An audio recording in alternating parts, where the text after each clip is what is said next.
Last week, there were people from the Sci-Fi Channel in the Vergas area talking to people and looking for evidence and information on one of our great local legends, the hairy man of the Vergas trails. Now, I was able to talk with some people that live in the Vergas area, and one person even that had their own encounter with the alleged hairy man of Vergas trail.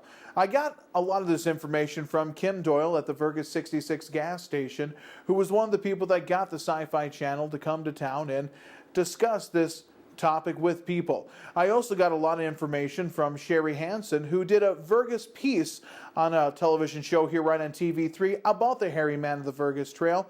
And I talked to another gentleman named Bill, who just wanted to go by his first name, that back in 1972 believes he had an encounter with what you could call the hairy man of the Vergas trail.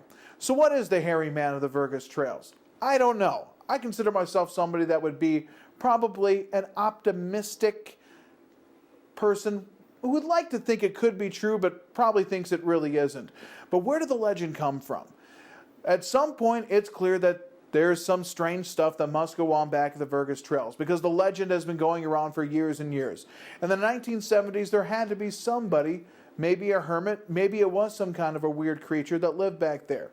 However, several of the accounts I've heard of contact with the hairy man of the Vergas trail really appear to describe much more of a human as opposed to a creature. And the most recent years, some of the alleged accounts really take on more of the creature form that you hear of when you might watch some television shows on Bigfoot or something like that.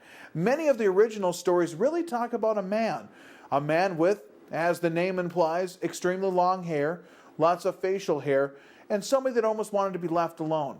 When Bill described to me his experience in 1972, he talked about going out to where the Cherith campground is in an old cemetery out there, where he believes he had his contact with the hairy man of the Vergas trails.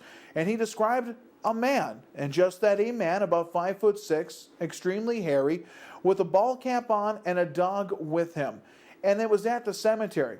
And now he did say the hairy man looked at him, and it did scare him a bit. Just the look he had, the stare he had in his face, and he left that area and did not return. I also know from watching Sherry Hansen's recap of her own personal account that the hairy man of Vergas came out of a building that was out in the back country of what they kind of call the Klondike region and Candor Township, just across the Becker County border in Ottertail County. And this person chased her on a snowmobile as she fled away. But again, she definitely described seeing not a creature, but a man. It's interesting, I think, if you ever play the game Telephone, how one message starts on one end of the room, and by the time it goes around, it's completely different. I think the hairy man of the Vergas trails probably is like a big telephone game that's gone on for decades. My personal belief falls probably pretty close to in line with what Sherry Hansen said a number of years ago. And that is that the hairy man of Vergas is probably a gentleman that had land in this area and had lived here quite a long period of time.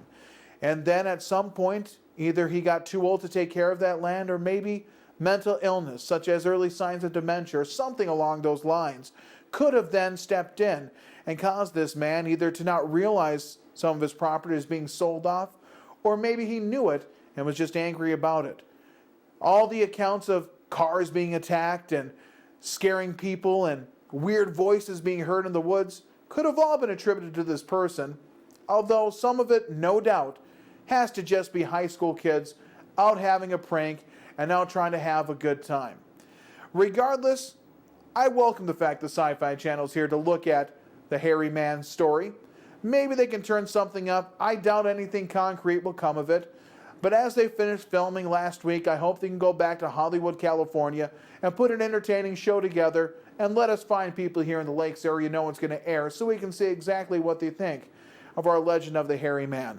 Personally, I think you probably had an old hermit that passed away many years ago and probably didn't like people coming around what he used to think is his land. But some people definitely think a Bigfoot-type creature is back there. And maybe the fictional story or the untrue story is just a lot more entertaining than what could possibly be real.